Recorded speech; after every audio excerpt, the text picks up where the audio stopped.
While inspecting the structure through the CommSop, we need to look at the foundation and the crawl space or the slab and the underfloor structure. The first you need to do is identify your access. In our case, our access is coming down the stairs.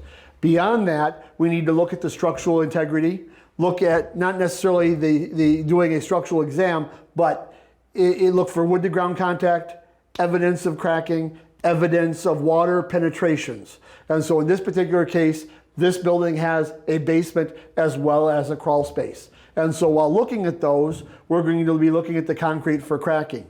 On this back wall, we have a fairly typical shrinkage type crack. That type crack is happening much like in a flatwork crack where that concrete does shrink while it's curing. Whenever we have a penetration, that's an awesome spot for that crack to develop. It could also develop around windows or corners or items where the concrete does have some form of weak spot. We can tell that's a shrinkage crack because that crack is not continuous all the way down. It has stops and it has starts.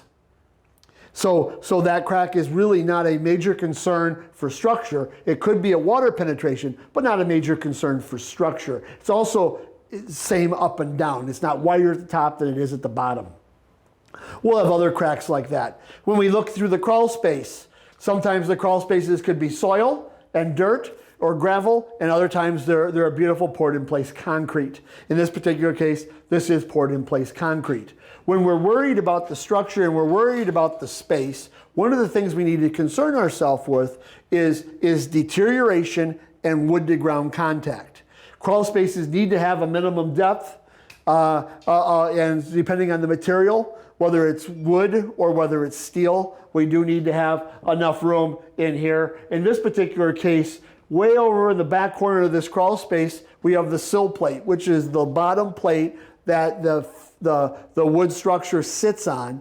That's completely deteriorated all the way across. So that would give me some form of indication that we have some form of water on that side of the building coming this way that's caused that. And so it's very important as you do your structural inspection or your foundation and basement inspection that you look for things like that. Other instances and other common occurrences that we can have in concrete is honeycombing. And that's where some of the aggregate as it was made and poured in place didn't get perfectly smooth. Now you see a little bit of the corner here. I won't call that as much of a honeycomb as it is just a corner crack, but a spot like this where the concrete's just not smooth, that would be a spot where either we had dry concrete in there in the batter, so to speak, kind of like when you pour pancakes and you don't have the pancake batter completely mixed and you have a little bit of the powder, or sometimes it's where the concrete didn't get integrated as tightly together, and then that can separate. Where that becomes a concern, if a wall is 8 inches thick and a gravel is 3/4 of an inch thick, then that means we have X amount of gravel thickness across.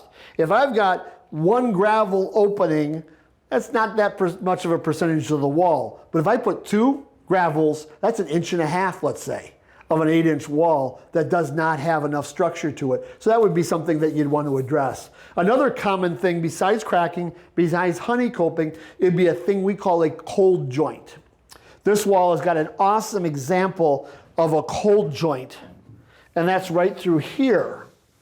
And that's where one concrete truck came, poured their concrete, left, and then the next one comes. And the concrete in 2 trucks doesn't look exactly alike, or there was a small period of time where the lower concrete started to dry and cure where the upper concrete didn't. And so it just leaves this hue. As long as it's a hue, we're great.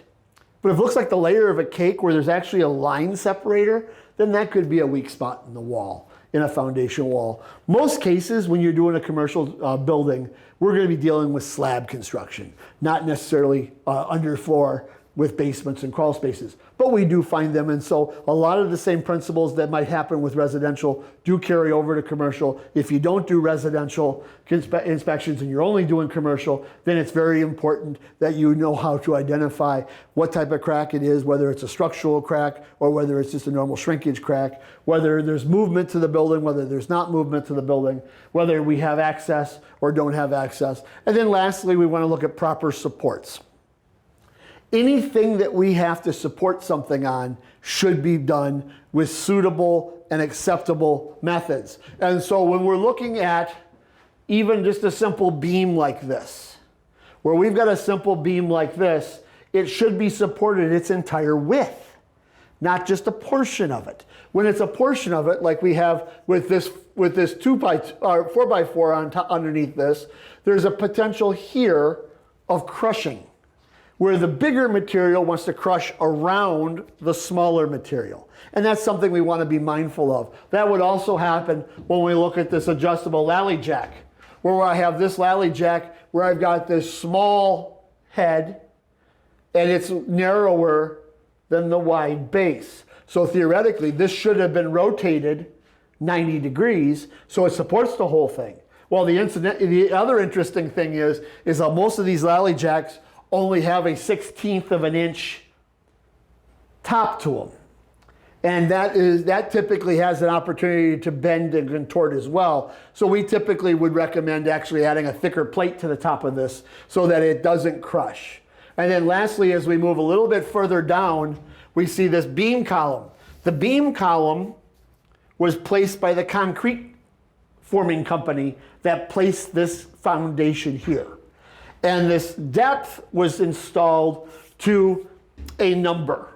That number is not a random number, but it's not a perfect level number to the foundation and where the finished floor will be. So that allows between here and the bottom of this beam reflected to the top of the beam to where the floor will be level across the building. In order to do that, we need to have some opportunity to adjust. Well, our challenge is on this beautiful beam, I'm only supporting 2/3 of that beam. And I'm only supporting it on one 2x4. And so that should be supported by its width and by its width. It's doubled backwards. And so these wouldn't be adequate as well for the structural support of this building. That's what we're looking for, is the higher level items during our structural inspection of a commercial building, and not necessarily 100% of those minute things. Most buildings in the commercial sense are built and don't really have a lot of movement to them. So most of the things we see will be issues of poor workmanship during construction. Beyond that, the best thing I could recommend is walk through a building, look at the structure, and keep 4 words in mind: plumb, level, square, straight. If you've walked through the building and that building is plumb, it's level, the squareness and the walls are straight, then typically the rest of the building will fall into place and be adequate as well.